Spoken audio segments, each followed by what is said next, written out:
नमस्कार दोस्तों। आज से हम संविधान की क्लास भी स्टार्ट करने वाले हैं और संविधान स्टार्टिंग से पढ़ेंगे। तो जब भी संविधान की बात की जाए तो उसमें एक्ट वगैरह या जितने भी जो अनुच्छेद है वो तो आपको याद करना ही है।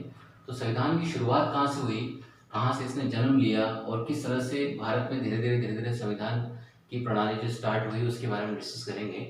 तो कई बार एग्जाम में आपसे पूछा गया होगा रेगुलेटिंग एक्ट, है ना, इसके बारे में पूछा गया होगा।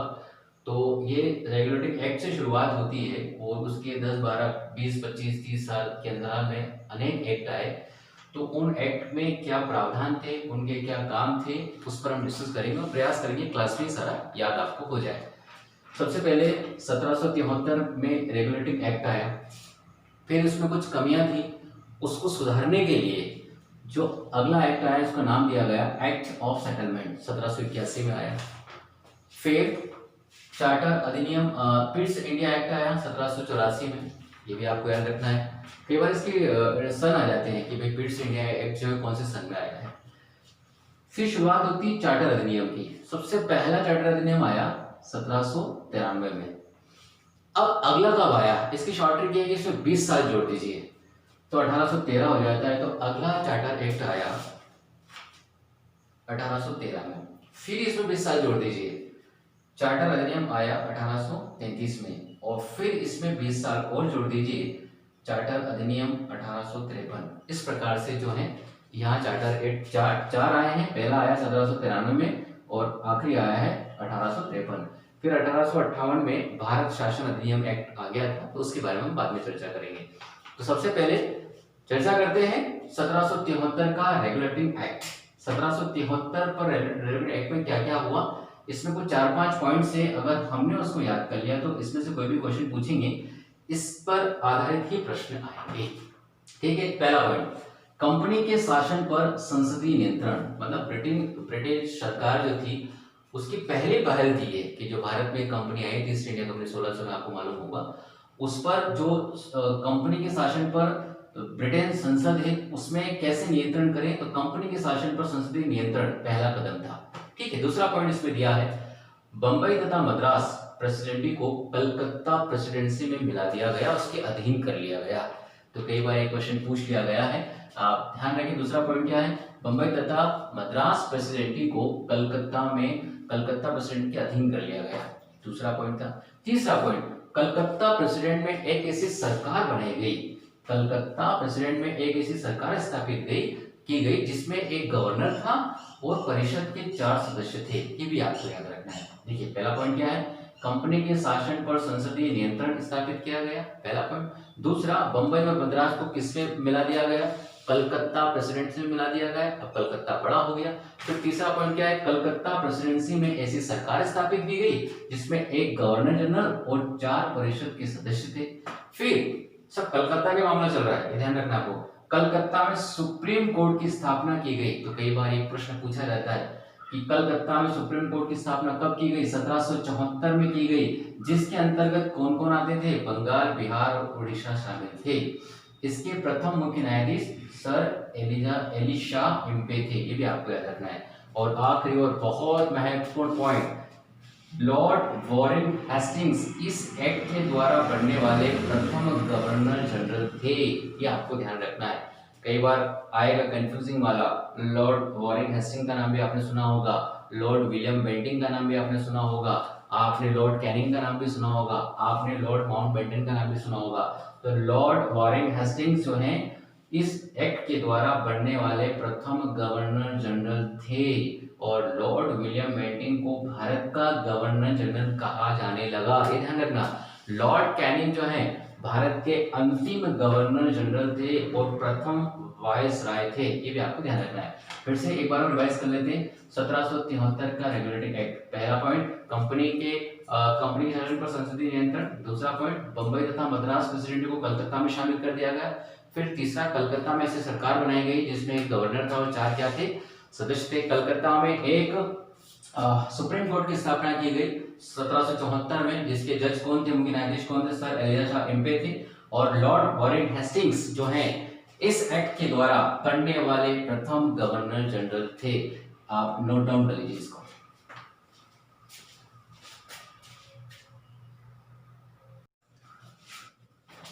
चलिए आपने नोट डाउन कर लिया होगा प्रीवियस वीडियो में देख के रेगुलेटरी एक्ट के बारे में। अब अगला है एक्ट ऑफ सेटलमेंट 1781।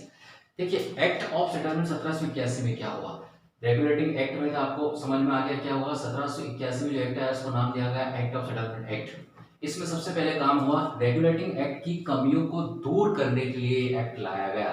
कुछ कमियां थी, उस कमियों को दूर करने के लिए कौन सा एक्ट लाया गया, एक्ट ऑफ सेटलमेंट। इसका नाम ही है act of settlement 1781। Regulating act की कमियों को दूर करने के लिए एक्ट लाया गया, पहला पॉइंट। दूसरा, कलकत्ता की सरकार थी और आपको पता है कलकत्ता में सरकार बनाई गई, फिर कलकत्ता में एक सुप्रीम कोर्ट की स्थापना भी की गई।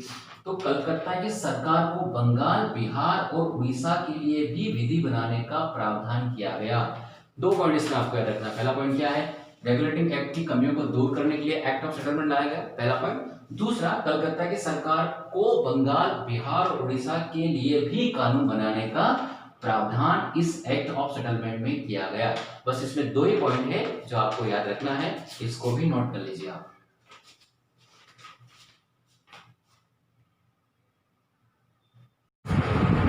चलिए 1773 का रेगुलेटरी एक्ट आपने पढ़ा, एक्ट ऑफ सेटलमेंट 1781 का आपने पढ़ा। फिर आता है क्विट्स इंडिया एक्ट 1784। इसके कुछ मुख्य बिंदु पर हम बात करते हैं। क्विट्स इंडिया एक्ट 1784 1794, इसमें दोहरे प्रशासन की प्रणाली का प्रारंभ हुआ। सबसे पहली चीज आपको ध्यान रखना है, क्विट्स इंडिया एक्ट 1784 में दोहरे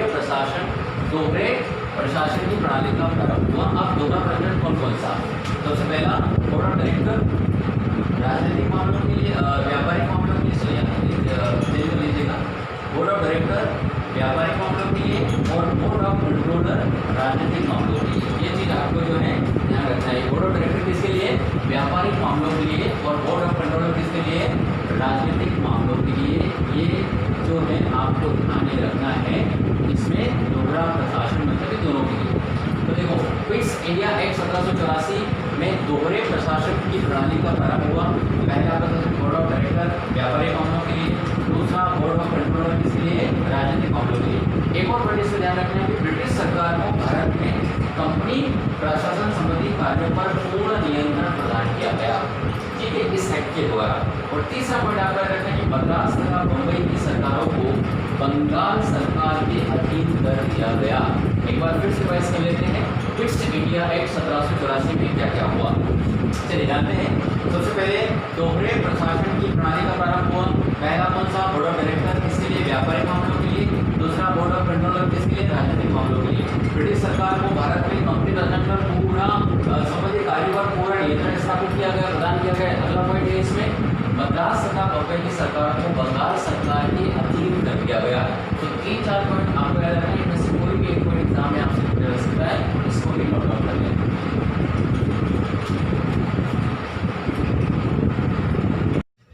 देखिए अगला चार्टर अधिनियम 1793। अब यहाँ से चार्टर अधिनियम स्टार्ट हो जाते हैं। तो सबसे पहला जो चार्टर अधिनियम आया वो आपका आया 1793 में। इसमें बस एक लाइन है कि जो बोर्ड ऑफ डायरेक्टर स्थापित किए गए थे, बोर्ड ऑफ कंट्रोलर है ना दोनों तरफ से, तो उनके जो अधिकारी थे इसके द्वारा नियंत्रण बोर्ड के सदस्यों तथा कर्मचारियों का वेतन भारतीय राजस्व में से देने की व्यवस्था की गई थी।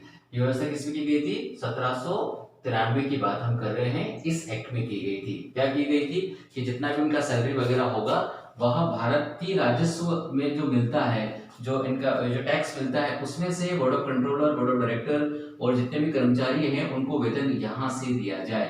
तो वेतन देने का प्रावधान कौन सा अधिनियम करता है, चार्टर अधिनियम 1793। ये चीज आपको ध्यान रखना है। चलिए इसके बाद चार्टर अधिनियम 1813 की बात करते हैं। चार्टर अधिनियम 1813 की हम बात करते हैं। तो चार्टर अधिनियम 1813 बहुत महत्वपूर्ण है। इसमें बहुत सारे बिंदु जो हैं वो इसमें अच्छे हैं। तो देखो सबसे पहला बिंदु क्या है, सबसे पहले बिंदु की अपन बात करें, सबसे पहला बिंदु ये कि इस एक्ट के द्वारा कंपनी के अधिकार पत्र को 20 वर्षों के लिए क्या कर दिया गया, बढ़ा दिया गया। ये पहला पॉइंट आपको ध्यान रखना है। चार्टर अधिनियम 1813 के अंतर्गत क्या हुआ, अधिकार पत्र को कितने साल तक बढ़ा दिया गया, 20 साल तक बढ़ा दिया गया। चार्टर अधिनियम 1813 के अंतर्गत कंपनी के अधिकार को 20 साल के लिए बढ़ा दिया गया। पहला पॉइंट तो आपको ये ध्यान रखना है। दूसरा, जो ईस्ट इंडिया कंपनी भारत में व्यापार करती थी उसके व्यापार के एकाधिकार को समाप्त कर दिया गया। ये चीज आपको ध्यान रखना है। पहला पॉइंट, चार्टर अधिनियम में 1813 में 20 वर्षों के लिए कंपनी के जो अधिकार पत्र था उसको बढ़ा दिया गया। दूसरा, जो कंपनी का एकाधिकार था भारत में जो व्यापार करने का, वह समाप्त कर दिया गया, एकाधिकार समाप्त कर दिया गया। लेकिन भारत के साथ समाप्त किया, लेकिन चाइना के साथ और जहां से चाय का व्यापार था उसके साथ समाप्त नहीं किया गया। ये चीज आपको ध्यान रखना है, ठीक है।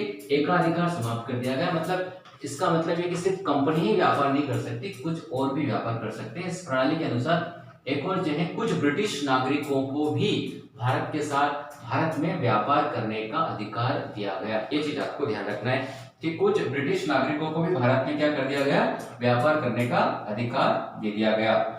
और ईसाई मिशनरियों को भारत में धर्म प्रचार की स्वतंत्रता दी गई। ये 2-3 पॉइंट आपको ध्यान रखना है। तो सबसे पहले एक बार और रिवाइज कर देता हूं सेक्रेटरी द्वारा कि सबसे पहले 20 वर्षों के लिए कंपनी का जो अधिकार पत्र है उस चार्टर अधिनियम 1813 के अंतर्गत बढ़ा दिया गया। कंपनी के एकाधिकार को समाप्त कर दिया गया। इसका मतलब कि ब्रिटिश के कुछ नागरिक भी भारत में व्यापार कर सकते हैं। ईसाई पादरियों को जो है धर्म की स्वतंत्रता दी गई, यहाँ पर वो धर्म का प्रचार कर सकते हैं। और दूसरी बात, तो जो हमारे इंडिया के साथ कंपनी का एकाधिकार समाप्त कर दिया गया, लेकिन चाइना के साथ और चाय के साथ जो व्यापार था उसको एज इट इज रख दिया गया। इस प्रकार से 1813 का जो चार्टर अधिनियम एक्ट है ये बहुत महत्वपूर्ण है, इसको आप याद रखिएगा। इन दोनों पॉइंट को नोट कर लीजिए।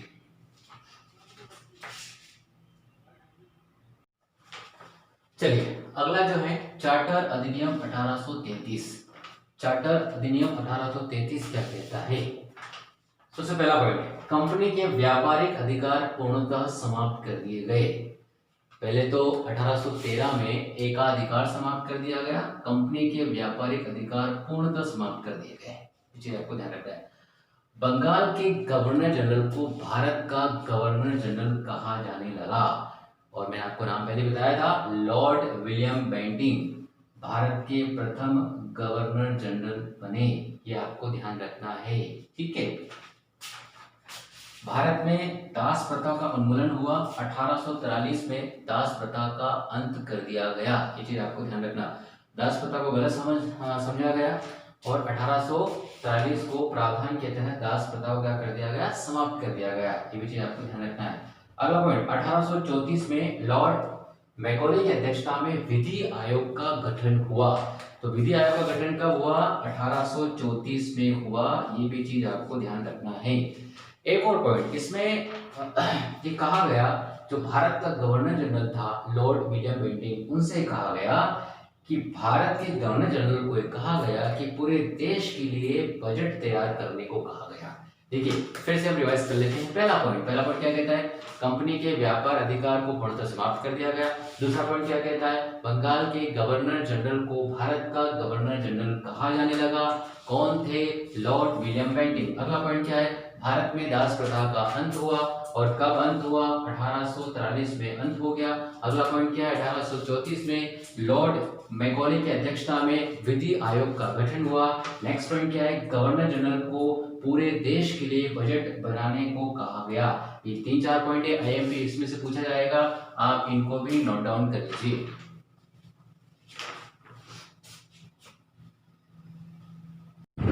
चलिए नेक्स्ट पढ़ते हैं चार्टर अधिनियम 1853। पहला स्टार्ट हुआ था 1793, 1813, फिर 20 साल बाद 1833, फिर अगला 1853। इसके बाद आता है 1853 की बात कर रहे हैं। इसके तहत गवर्नर जनरल की परिषद की विधायी और प्रशासनिक कार्यों को अलग कर दिया गया। गवर्नर जनरल की विधायी शक्ति और प्रशासनिक जो कार्य थे उनको अलग अलग कर दिया गया। ये पहला पॉइंट। दूसरा पॉइंट बहुत महत्वपूर्ण पदों को भरने के लिए प्रतियोगिता परीक्षा आयोजित करने के बारे में निर्णय लेने के लिए समिति बनाई गई। जितने भी महत्वपूर्ण पद हैं उनको कॉम्पिटिटिव एग्जाम के माध्यम से भरा गया है, तो इसकी व्यवस्था की गई। इसके लिए 1854 में मैकॉले समिति की नियुक्ति की गई। इस तरह से हम रिलेटिव एक्ट हैं, आई होप आपको समझ में आया होंगे। सबसे पहले 1774 में रेगुलेटिंग एक्ट आया, क्लियर। फिर एक्ट ऑफ सेटलमेंट आया 1781 में, फिर पिट्स ऑफ इंडिया एक्ट आया 1784 में, फिर पहला चार्टर अधिनियम आया 1793 में, फिर 20 साल बाद आया चार्टर अधिनियम 1813, फिर 20 साल बाद आया 1833 और फिर 20 साल बाद आया 1853। आई होप जितना आपको समझाया पढ़ाया समझ में आया होगा।